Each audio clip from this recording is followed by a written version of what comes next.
कभी देखा है एक मुस्कुराते हुए चेहरे के पीछे छुपा हुआ सन्नाटा। कभी सोचा है जो आदमी सबके सामने मजाक करता है वही आदमी जब अकेले होता है तो उसका चेहरा अचानक क्यों बदल जाता है। कभी किसी मर्द को अकेले में रोते हुए देखा है? अगर नहीं देखा तो इसका मतलब यह नहीं कि वो रोता नहीं। इसका मतलब सिर्फ इतना है कि तुमने उसकी आत्मा को अभी तक देखा ही नहीं। ओशो कहते हैं आदमी अकेले में रोता है क्योंकि उसे सिखाया गया है कि सामने रोना कमजोरी है।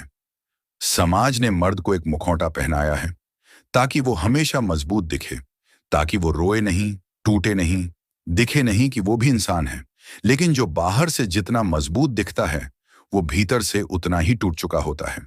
जब रात का सन्नाटा होता है, जब कोई नहीं होता पास, तब आदमी का असली चेहरा बाहर आता है। तब वो माँ को याद करता है, तब वो किसी छूटे हुए प्यार को याद करता है, तब वो उन बातों पर रोता है जिन्हें उसने कभी किसी से कहा ही नहीं। और यह रोना कोई साधारण रोना नहीं होता। ये वो रोना होता है जो आत्मा की गहराई से उठता है। ओशो कहते हैं मर्द सिर्फ दुख में नहीं रोता, वो इसलिए रोता है क्योंकि उसे कोई सुनने वाला नहीं मिला। तुम देखो, औरत को भी दुख होते हैं, लेकिन उसके पास सहेली है, बहन है, माँ है जिससे वो कह सके। मर्द के पास कौन है? उसे बचपन से सिखाया गया रोता क्यों है, मर्द बन, तू लड़की थोड़े ही है जो रोएगा। और उसी दिन से वो बच्चा सीख जाता है कि दर्द को छुपाना है, और वो छुपाता है बचपन से जवानी तक, जवानी से बुढ़ापे तक। और जब सब कुछ छूट जाता है, पैसा, रिश्ते, लोग, तब वो एकांत में बैठकर रोता है क्योंकि अब कोई देखने वाला नहीं है। अब उसे शर्म नहीं करनी, अब वो खुद के पास है। ओशो कहते हैं अकेले में रोना आदमी की आत्मा की पुकार है। वो रोता है क्योंकि उसे प्रेम नहीं मिला, वो रोता है क्योंकि उसे समझा नहीं गया, वो रोता है क्योंकि वो किसी को खो चुका है जिसे उसने कभी पा भी नहीं पाया था। क्या तुमने कभी किसी मर्द की आंखों में थकान देखी है? वो थकान नौकरी की नहीं होती, वो थकान रोज खुद को साबित करने की होती है। हर रोज उसे दिखाना होता है कि वो ठीक है, जबकि भीतर से वो कब का टूट चुका होता है। ओशो कहते हैं जो रो नहीं सकता वो कभी ध्यान नहीं कर सकता। रोने का मतलब है तुम अपने भीतर उतर गए हो।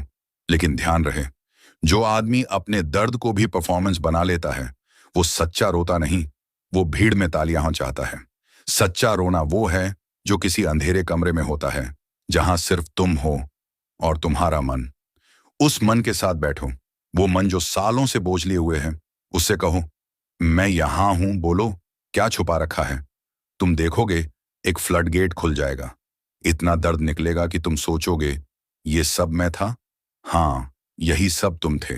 तुम्हारे भीतर वो बच्चा अभी भी बैठा है जो माँ की गोद ढूंढ रहा है। वो प्रेमी अभी भी रो रहा है जो किसी को खोकर आगे बढ़ गया। वो बेटा अभी भी अटका हुआ है जिसे कभी पिता ने गले नहीं लगाया।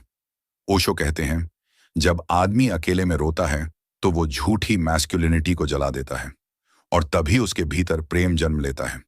क्योंकि अब वो असली हो गया। अब वो प्रेम कर सकता है बिना किसी डर के, बिना किसी भूमिका के।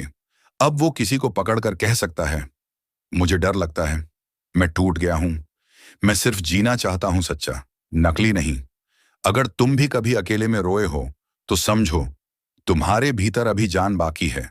क्योंकि मृत आदमी नहीं रोता, जो रोता है वो जीवित है। जो रोता है वो प्रेम कर सकता है, जो रोता है वो ध्यान में उतर सकता है। तो अगली बार जब तुम्हारा मन रोने को कहे तो मत रोकना, मत कहना मैं मर्द हूं, कहना मैं इंसान हूं। और जो इंसान है उसे रोने का पूरा हक है। अगर तुम इस वीडियो में कहीं भी खुद को देख पाए हो तो ये वीडियो सिर्फ कंटेंट नहीं है, ये तुम्हारे मन का आईना है। तो एक लाइक जरूर करना ताकि मैं जान सकूं कि अब भी कुछ लोग बचे हैं जो अंदर से जिंदा हैं।